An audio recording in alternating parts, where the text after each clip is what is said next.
Good morning, sir. We're here for 2 issues. The first is trial setting. So, the situation is this, and that's one of the reasons I was frustrated. You can have quiet, please. That we had to reset it because I'd gotten 200, panelists reserved for the trial in June. It should have been right now. Right? So I got October 21st. You guys gave me your conflicts, and I'm having difficulty reserving more than 100 jurors. So I will keep at it, see if I can get that. But I'm going to need some backup dates in January. We got enough conflicts in January or not. Okay. So if you can get that to me by the end of the week, so it's either going to be October 21st for jury selection or sometime in January, depending on what issues you guys got. Yes, sir. It's just a matter of there are other trials in this courthouse, and other people have reserved the larger panels.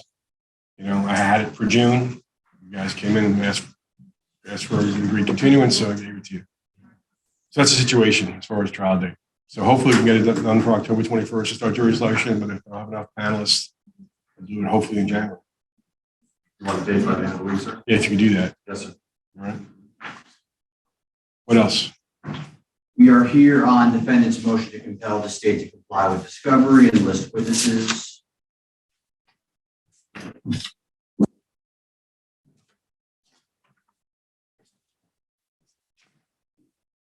see a copy of that. Yeah. Macro? Yeah.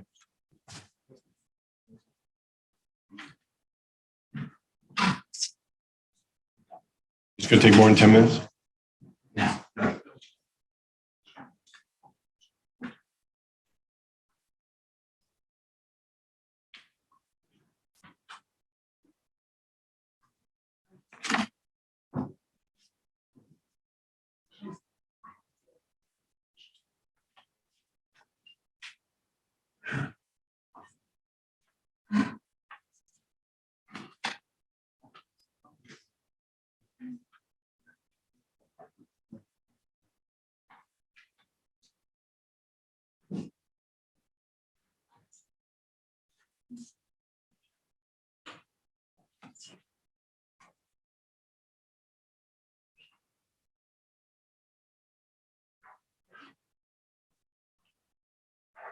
All right. Anything else from the defense? It's not listed on the motion. Aside from Detective Michael Harrison, the state is relisting. I guess they had trouble locating him and found him, so it would be the other 5 witnesses: Ed Baird, Ted Iris Campbell, Deputy Jeffrey Easton, Dr. David Hall, and Paul Twitch. Okay. All right. Mr. Scott? Yes, Judge. These are all previously listed and disclosed witnesses that were listed in the original discovery exhibit. They are outlined, their involvements are outlined in numerous reports, but these are all names that have been brought to the attention of the defense since the beginning. The state did strike a number of witnesses when we were trying to get ready for trial in June for the purpose of some witnesses were deceased, some witnesses were infirm and no longer could be witnesses at that time. And some witnesses we just had trouble locating. So in an effort to just let's get to trial, what the state did was any witness that I have a reasonable belief that I would be calling for trial, the state struck them from its essentially trial witness list in order to, one, facilitate trial and to assist the defense in getting to the trial date as quickly as possible. So all these witnesses, again, are previously listed. I don't believe there's any rule that prevents the state from subsequently striking a witness once they have been disclosed and brought to the defense's attention. So the defense is certainly free to list any of these witnesses as their own witnesses.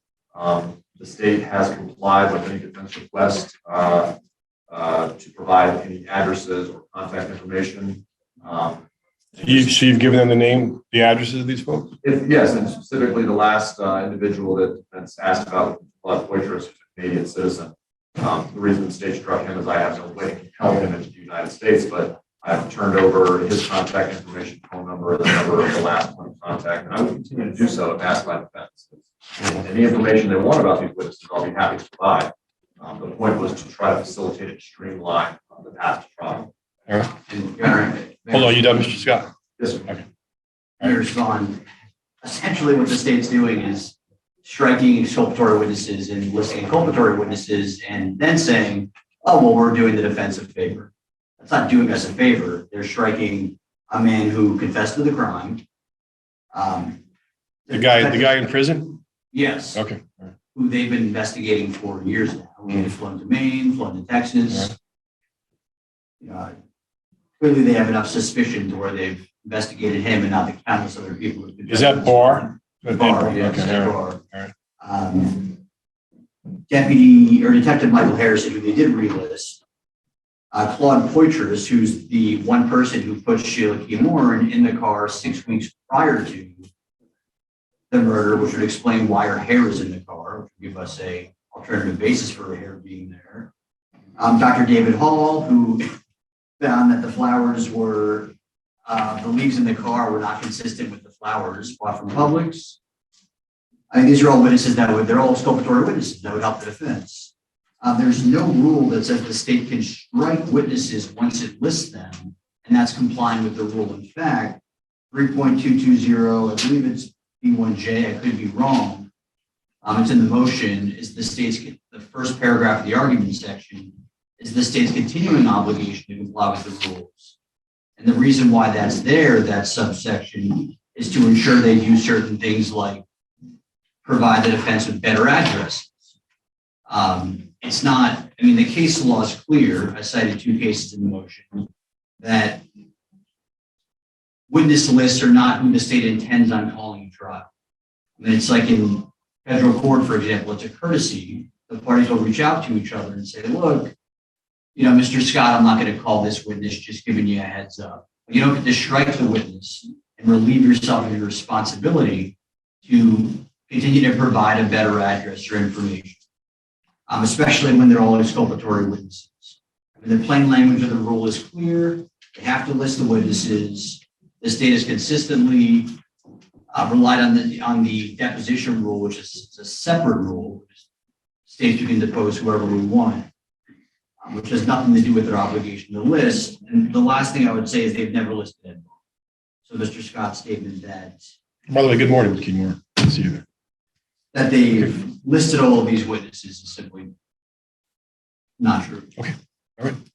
Any other responses? Just for the last point, Mr. Edward Barr, state position of Mr. Barr, any allegation that Mr. Barr said anything was through a separate prison witness, which is, the state doesn't believe that Mr. Barr ever confessed to any type of murder and doesn't believe that Mr. Barr has any relevant material information to provide.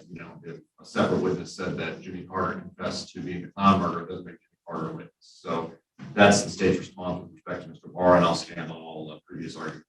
Just a brief reply to the last statement. Okay. All right. The state doesn't get to determine who, just because they don't think the witness is exculpatory, doesn't mean the witness isn't exculpatory. I appreciate Mr. Scott's position and opinion on whether or not this gentleman provided exculpatory information, but obviously it took him serious enough to not only fly to Maine, but to fly to Houston. Mr. Roosevelt, I heard the whole story about Mr. Barr in the previous hearing, right? You told me the whole story. Okay.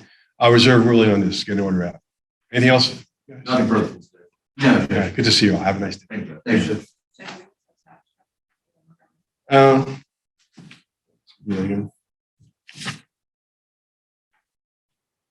About July 12th. May I have That a problem? Yeah, or you can appear on Zoom. I'll appear on Zoom. I'll be away that. Whatever you want to do. Have someone here, or you can appear on Zoom. Mr. Scott, whatever you'd like to do. All right. And if we get a trial date before then, are you going to strike that status yet? Maybe. Yeah, see what happens. All right. Have a nice day, everybody. Thanks, Jeff. Great to see you. Okay, all right.